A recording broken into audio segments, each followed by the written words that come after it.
Assalamualaikum warahmatullahi wabarakatuh.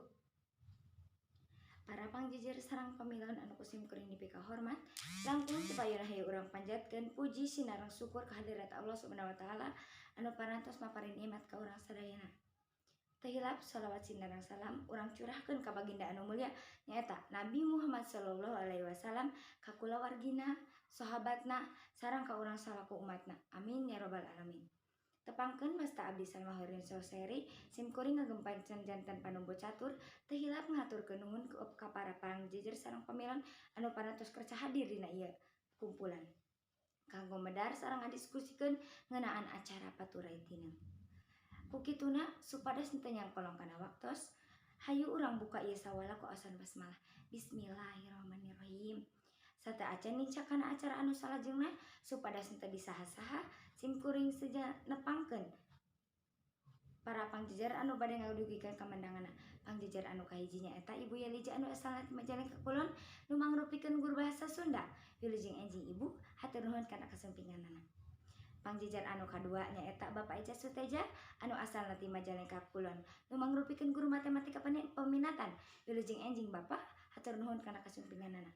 Para hadirin, supados urang leuwih nalaman ngeunaan jejer anu bade dibahas ku urang sadaya, hayu urang regepkeun kamandang ti para pangjejer.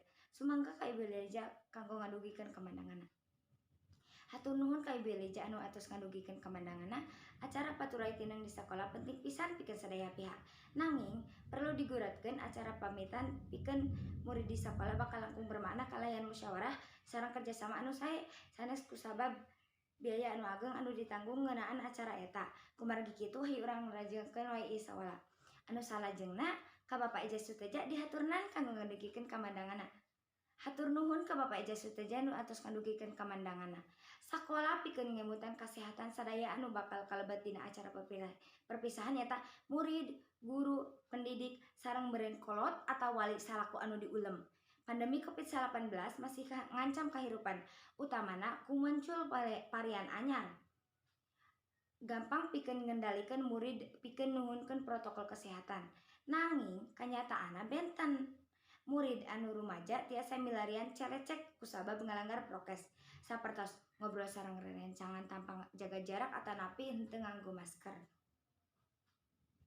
Kulantaran waktos anu sakedik sadejengna sim kuring bade ngawatesan kanggo pamilon anu bade tumaros ngan ukur kanggo 2 urang dina ngadugikeunana patarosanana kedah ngacungkeun panangana terus nyembatkeun namina sarta teu kenging gogorowokan. Hatur nuhun ka dea anu tos ngadugikeun patarosanana. Patarosanana kirang langkung ngeunaan lumangsungna acara paturai tineng. Sumangga ka Ibu Yelija kanggo ngawaler patarosanana. Hatur nuhun ka Ibu Yelija anu parantos ngawaler patarosan ti dea. Mangga bilih aya deui patarosan kantun ngacungkeun panangan sareng nyebatkeun nami. Teu karaos ieu acara teh parantos rengse. Alhamdulillah acara teh ti kawit dugi karengsena parantos kalaksanakeun kalayan lancar. Alhamdulillah. Kukituna hayu urang sasarengan nutup ieu acara ku aosan hamdalah sasarengan. Alhamdulillahirabbil alamin. Sim kuring salaku panumbu catur sareng sapara kanca neda hapunten anu kusuhun bilih aya cariosan oge paripados anu matak teu ngeunah kana manah hadirin sadayana. Mung sakitu anu kapihatur, hatur nuhun perhatosan ti sadayana. Wassalamualaikum warahmatullahi wabarakatuh.